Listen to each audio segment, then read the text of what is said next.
حدیث میں آتا ہے کہ نبی کریم سرور دو عالم صلی اللہ علیہ وسلم نے ایک صحابی ہیں شداد ابن اوس رضی اللہ تعالیٰ عنہ، ان سے فرمایا تھا کہ لوگ جو دنیا کے لوگ ہیں وہ اپنے خزانے جمع کر رہے ہیں دولت کے، تو میں تمہیں یہ کہتا ہوں کہ میں تمہیں کچھ ایسے خزانے بتاتا ہوں کہ تم ان کو جمع کرنے کی فکر کرو، اور پھر یہ دعا تلقین فرما کہ یہ دعا مانگا کرو اللہ تعالیٰ سے، یعنی ان میں سے جو چیزیں مانگی گئی ہیں ان میں سے ہر ایک چیز ایک عظیم خزانہ ہے دنیا و آخرت۔ تو اس میں پہلے فرمایا تھا کہ اللہم انی اسألک الثبات فی الامر واسألک عظیمت الرشد، تو پہلی چیز یہ مانگی تھی کہ مجھے استقامت عطا فرما دین میں، بلکہ جیسے میں نے پہلے عرض کیا تھا کہ امر کا لفظ استعمال ہوا ہے، اس کے معنی یہ بھی ہو سکتے ہیں کہ دین میں مجھے استقامت عطا فرمائیے، اور یہ معنی بھی ہو سکتے ہیں کہ ہر کام میں جو میں کروں استقامت عطا فرمائیے، یعنی دنیا کے کاموں میں بھی استقامت کی ضرورت جس طرح دین کے کاموں میں ہے اسی طرح دنیا کے کاموں میں بھی۔ یہ جو بعض لوگوں میں عادت ہوتی ہے کہ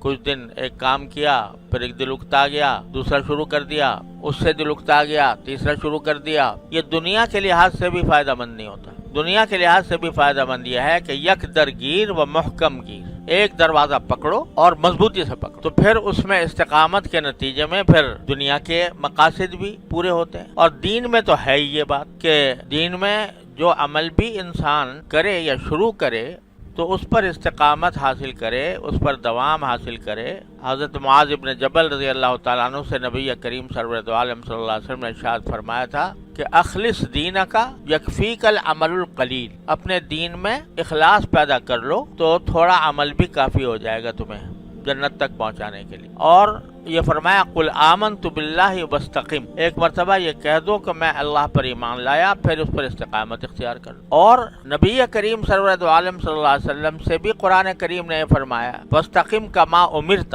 کہ تمہیں ویسے ہی استقامت اختیار رکھو اپنے دین کے معاملے میں اور اپنے تبلیغ و دعوت کے معاملے میں جیسا تمہیں حکم دیا گیا ہے، استقم کما امرت۔ اور ایک حدیث میں آتا ہے، یہ آیت جو ہے سورہ ہود کی آیت ہے، اور ایک حدیث میں آتا ہے کہ رسول کریم صلی اللہ علیہ وسلم نے فرمایا کہ مجھے سورہ ہود نے بوڑھا کر دیا، یعنی سورہ ہود کی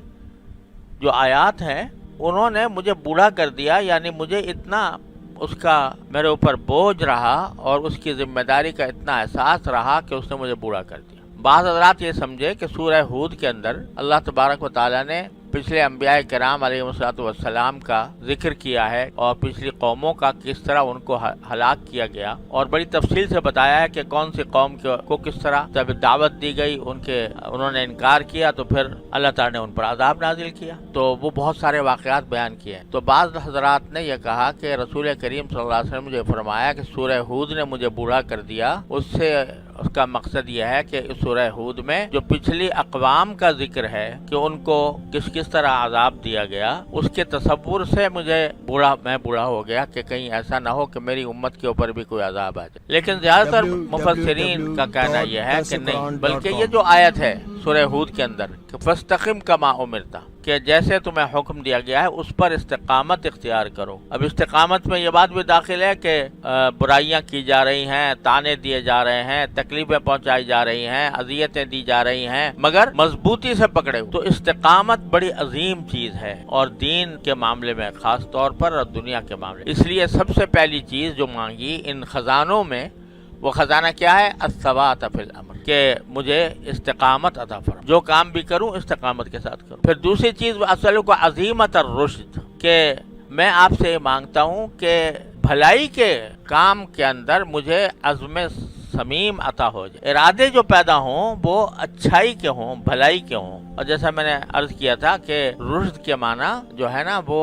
یہ ہے کہ کوئی بھی کام جس طرح کرنا چاہیے اس طرح مجھے کرنے کی توفیق ہو جائے اور اس کا ارادہ ہو جائے۔ اس کے بعد جو ہے یہ دو باتوں کا میں پچھلے دنوں تفصیل سے عرض کر چکا ہوں، اللہ تبارک و تعالیٰ اپنے رحمت سے ہمیں عطا فرما دے، ثبات بھی عطا فرمائے اور عظیمت الرشد بھی عطا فرمائے۔ تیسری چیز یا تیسرا خزانہ جس کو آپ نے خزانہ فرمایا وہ کیا ہے؟ اسألک شکر نعمتک، کہ میں آپ ہی سے مانگتا ہوں کہ مجھے آپ کی نعمتوں پر شکر کی توفیق ہو جائے، یہ آپ سے مانگتا ہوں، کیونکہ کوئی کام آپ کی توفیق کے بغیر ہو نہیں سکتا۔ نعمتیں آپ کی بے شمار ہیں، انسان اگر اپنے وجود پر بھی غور کرے تو صبح سے لے کر شام تک وہ اللہ تعالیٰ کی نعمتوں کی بارش میں جی رہا ہے، اس جسم کا ایک ایک عضو ایک عظیم نعمت ہے، ایک عظیم جہان ہے، ایک عظیم کائنات ہے، ایک عظیم مشینری ہے جو اللہ تعالیٰ نے دے رکھی ہے۔ ہاتھ ہو، پاؤں ہو، آنکھ ہو، کان ہو، ناک ہو، پتہ اس وقت چلتا ہے نعمت کی قدر اس وقت ہوتی ہے جب کبھی ان اعضاء میں کوئی خلل واقع ہو جائے، ان اعضاء میں کوئی بیماری پیدا ہو جائے، تب پتہ چلتا ہے کہ کتنی بڑی عظیم نعمت تھی۔ لیکن ہم زندگی گزار رہے ہیں، صبح سے لے شام تک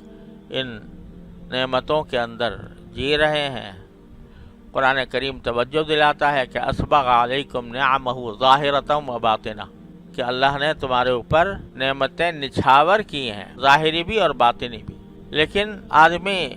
ان ساری نعمتوں کو استعمال بھی کرتا ہے، دن رات استعمال کر رہا ہے، لیکن شکر کی توفیق بہت کم لوگوں کو ہوتی ہے۔ تو اللہ تبارک و تعالیٰ ہی سے مانگا کہ آپ اپنی نعمتوں کے شکر کی مجھے توفیق عطا فرمائیے۔ تو اللہ تبارک و تعالیٰ سے خزانہ مانگو۔ کیا خزانہ مانگو؟ اے اللہ آپ کی نعمت کا شکر مجھے عطا فرمائیے، شکر گزار بندہ بنائیے، جو بندگی کی لازمی خصوصیت ہے وہ عطا فرمائیے۔ اور دوسرا یہ کہ عبادت کا حسن عطا فرما دیجئے کہ اس میں اخلاص بھی ہو، اللہ کے سوا کسی اور کی رضامندی مقصود نہ ہو، اور اس کے ساتھ اللہ تعالیٰ کے حضوری کے تصور کے ساتھ۔ اللہ تعالیٰ اپنی رحمت سے ہم سب کو عطا فرمائے۔ سوشل میڈیا پر سب سے قدیم اور سب سے ریلائبل برانڈ درسقرآن.com